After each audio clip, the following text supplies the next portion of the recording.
We got a ton of gameplay and game mode specific information about College Football 25 today, so we're going to go over all of it in this video. I'm going to break this video down into 3 sections: gameplay, Dynasty, and Road to Glory. Sounds like we should be getting a lot more information even tomorrow and Friday and into the weekend. We may even get to see gameplay ourselves.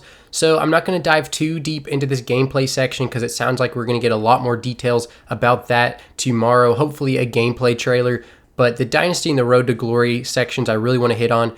But first, let's get into gameplay. And I'm going to be using a ton of different information from different sources. I'm going to link all the articles and videos down below, so definitely check all of those out. As y'all know, several people went to Orlando to play College Football 25 last week, including Matt Brown and several YouTubers and other reporters, and their embargo lifted today, so that's where all this information is coming from. Every single one of them came away with the same takeaway: this is not a Madden reskin. The gameplay literally plays different, it feels different, it is a unique experience, it is not a Madden reskin. This quote right here from the Matt Brown newsletter today is just absolutely beautiful. It says, "This game is an absolute love letter to college football fans by college football fans. And from presentation to feature set to gameplay, it is not a reskinned version of Madden." I mean, that brings tears to my eyes, dude. Literally, it is a love letter to college football fans from college football fans. I think that sums it up really well. So the number one reason this game is different than Madden that everyone has said so far is that it is way faster than Madden. Eric Rayweather said that EA said that the game is about 30% faster than Madden. So if you hop on the sticks right now and play Madden and then imagine the game literally sped up 30%, that's about the speed of College Football 25. So that's going to be a very noticeable and sizable difference. The games are probably going to be a lot higher scoring than Madden, which makes sense, but it also means you're probably going to have to react quicker on the defense when you're throwing the ball in the pocket. Different aspects like that, it's just going to be completely sped up. Now, besides the game just being faster than Madden, another reason it's going to be different is that at every level of this game, there's a lot more team management that goes into it than it does in Madden. And this goes into the wear and tear system that's new in College Football 25. It's not simply just a fatigue system. Every single reporter and YouTuber that released information today said that. It's not just another fatigue system that we saw in the past or in Madden where players get tired as the game goes on. This goes into way more complexity than that, to the point where different body parts, if you get hit like on your throwing arm, for example, that's literally going to affect how you play. It sounds like you can look at different players and see who needs a breather, who's been hurt more, who's been hit more. And we know from the blog posts a couple weeks ago that players' overalls will literally fluctuate in the game, and this wear and tear system is all about that. So if you're getting hit a bunch, you took several hits in a row, maybe your quarterback got hit on multiple plays consecutively, his overall is literally going to go down as he gets hit more. In this UProx article by Robbie Calland, who went and played the game, he said he was talking to another guy at the event, and he said that he had to lead a game-winning touchdown drive with his backup quarterback because his starting quarterback had lost 47 overall points because he had been hit too many times. Now, I will admit that sounds a little broken. Maybe they need to tweak that, but I really, really like the idea that this team management is so detailed and immersive, where you're going to have to be looking at different guys, who needs a breather, who needs a substitution, to ensure that you can win. Now, in that same article, it also talks about the new passing mechanic, which several people have touched on, but this one got very specific. There's literally going to be apparently a new throwing meter, kind of like if you played the old MVP baseball series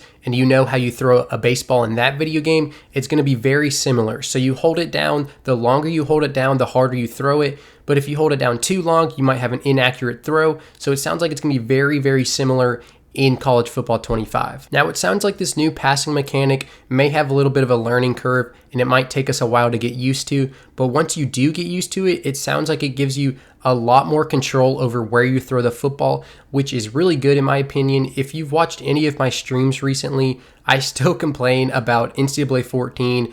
I can't pick where exactly I'm throwing the football. Obviously, I just click the button. For example, I'll click A, it throws it to A, but I would have preferred to throw it on the outside of that receiver instead of throwing it on the inside. And because it made me throw it on the inside, I threw an interception. But if it had let me throw it on the outside, then it could have been a completion. Now, I still don't obviously know exactly how the passing mechanic and the meter and all of that's going to work. So we'll have to see, but like I said, it sounds like we're going to get to see gameplay very soon for ourselves. So just a couple other things to hit on for the gameplay section. Home field advantage is going to be massive in this game. Apparently EA recreated the iconic Penn State whiteout versus Michigan, where Michigan had to take a timeout on the first play of the game. Apparently EA literally recreated that game in College Football 25 to showcase to everyone that came to this event. They were basically showing them how important home field advantage is in this game, the atmospheres, the sounds. It's going to be insane, where people on the road are seriously going to have a hard time, which I think is awesome because that perfectly captures college football.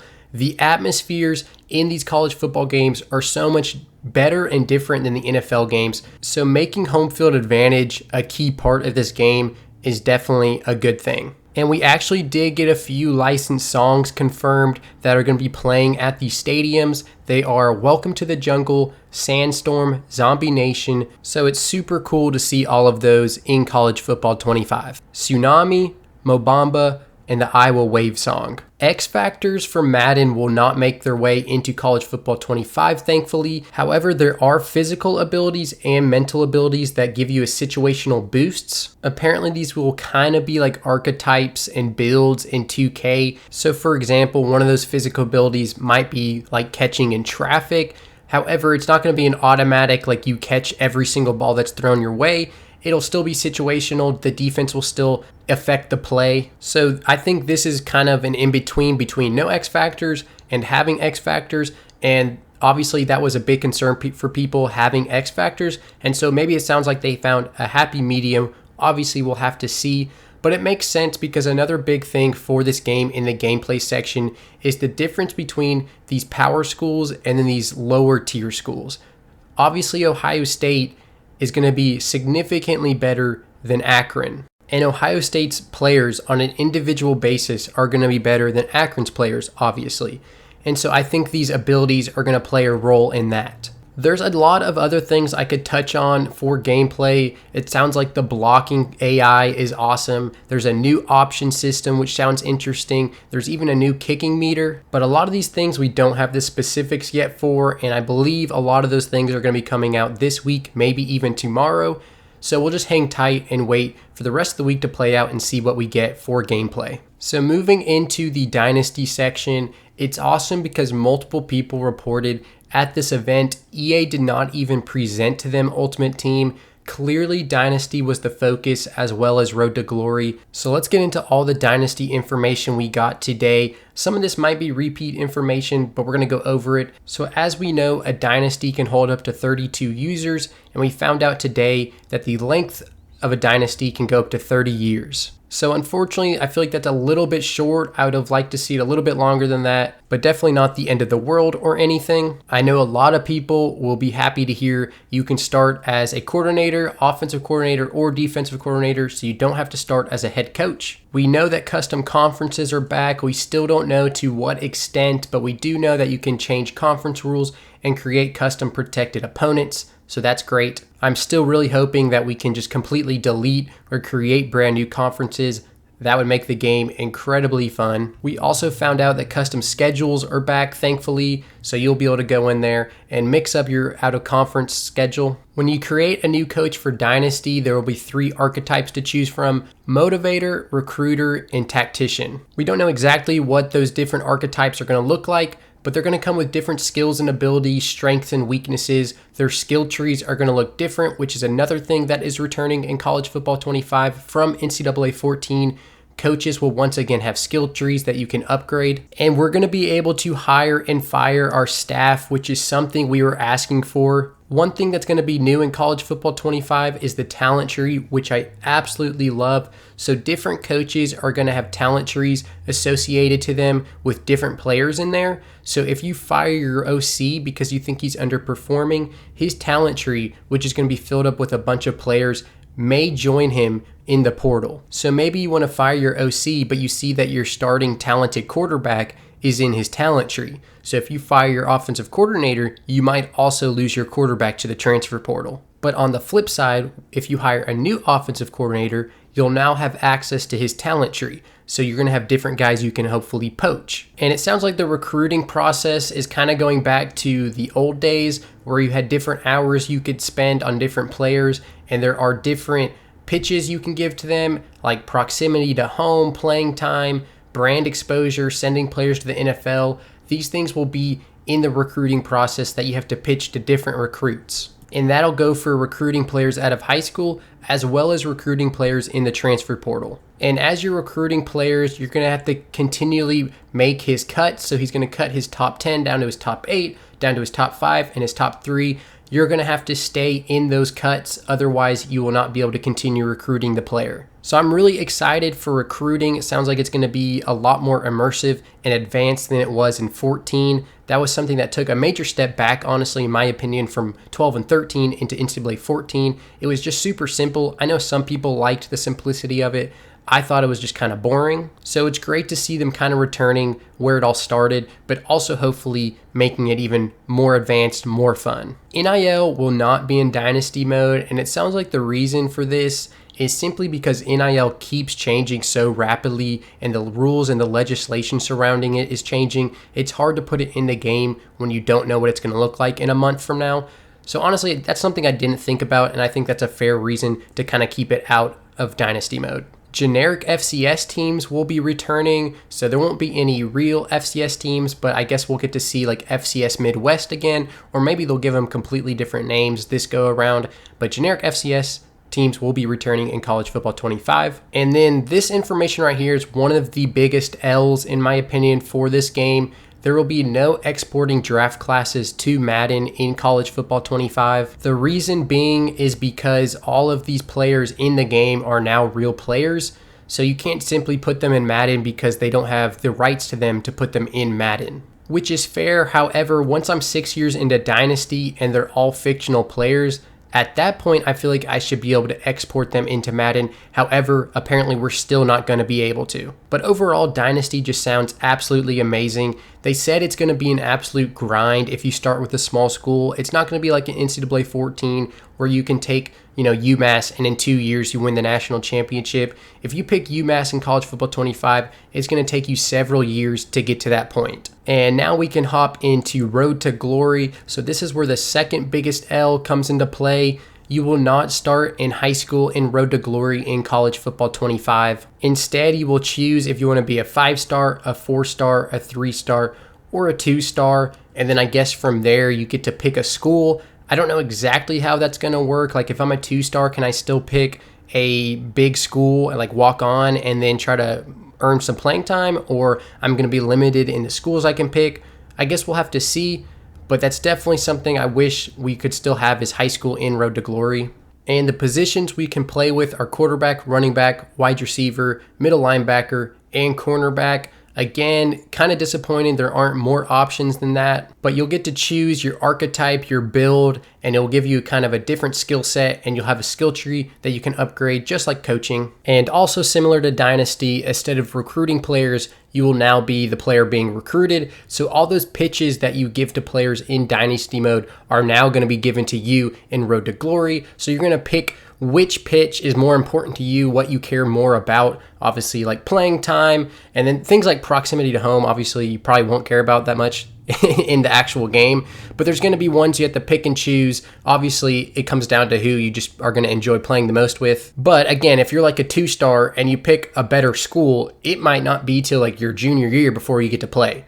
So you got to keep that in mind. So within Road to Glory, there's 5 areas of focus where you have to manage your time. They are academics, leadership, health, training, and brand. So with academics, you don't actually have to take tests, but you do have to allocate time to studying. That way you don't fail the tests. And if you don't put enough time towards studying, you can actually become academically ineligible. So throughout this whole Road to Glory mode, you have to pick and choose where you want to spend your time, and it'll benefit you in some areas and hurt you in other areas, and you kind of have to figure out what is more important. Leadership is like off the field stuff, such as watching film. So obviously that is important to prepare for the games, and this will help with your coach trust. But again, you might have like an open Wednesday night and you have to pick between watching film or studying for the test the next day. And if you're the second stringer, you really might want to watch that film so you can get to the position battle to take over the starting job.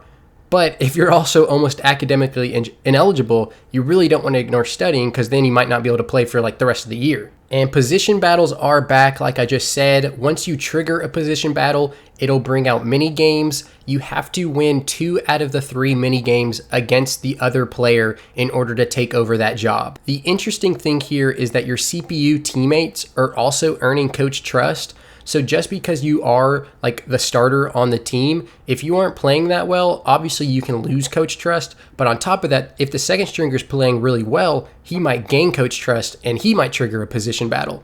So that's something you got to watch out for. And I think that's going to be an interesting twist in college football 25. Next is health. And this goes back to the wear and tear system. If you're taking a bunch of hits in practice or in the game, your health is going to go down. You need to make sure you are recovering, you are healing, and if you aren't taking time throughout the week to do that, then it might hurt your overall play. Next is training, and this is going to be like practices that you saw in NCAA 14. Obviously, you don't want to skip practice. That's where you gain a lot of coach trust and you can boost your overall. But again, you want to make sure you're allocating time to the other areas as well, because if you're only training, then you're going to probably become academically ineligible or you're going to get hurt or something like that. Last is brand, and this is where you can literally sign like NIL deals and brand deals. This will help you get fans and increase your overall following. And a lot of you might think this is the least important one, and it very well may be, but it does say in a lot of these articles and in this Uproxx or Uproxx article that these brand deals can come with in-game boosts. So for example, if you strike a deal with a cryotherapy business, it might help you heal faster and get over injuries quicker. Or like if you struck a deal with Gatorade, maybe your stamina will be better, something like that. So it's not something you should just totally neglect, because there are serious on the field benefits you can get from these brand deals. You can play 4 or 5 years in Road to Glory, 4 if you don't redshirt, 5 if you do redshirt. The game automatically redshirts you if you play 4 or less games in a season, so you don't have to worry about doing that yourself. So obviously, most likely if you commit to a big school and you don't play and you only play in like 2 games, you'll get redshirted, and then you have that 5th year of eligibility that you can use. And then the transfer portal is also in Road to Glory, just like Dynasty. And I know that probably seems obvious, and I guess it is, but that's such a good change from NCAA 14, because you could not transfer in Road to Glory. So whatever school you picked, you were stuck with. And so like in Dynasty mode, for example, I would typically pick a small school and try to build them up. But in Road to Glory, I didn't really want to pick a small school because I couldn't transfer from that small school, right? So it was hard to win a national championship in Road to Glory when you were playing for UMass, for example, because you would play a UMass schedule and you couldn't customize your schedule. But now, in this game, you'll be able to transfer. So you could go to UMass, ball out for a year or 2, and then transfer to Ohio State. So obviously that's great news. And then lastly, for Road to Glory, you can export your player into Madden and continue on their superstar mode. So I haven't played Madden in like forever, but I'm sure I'll definitely do that for this game mode, because I'll love to continue the Tubby Light career from college into the NFL. So I think that just about covers everything we got today. There was honestly probably more, because there was just so much information we got, but hopefully we get more tomorrow and Friday and into the weekend. Hopefully we get to see some gameplay, which is why I didn't go quite as deep in the gameplay section, just because hopefully we'll get to see it tomorrow or Friday anyways. But just the overall immersion in this game, everyone's reporting, all the YouTube videos, all the articles, all the newsletters, like the immersion, the atmospheres, the playbooks, like everything in this game is absolutely insane. Like while you're picking a play,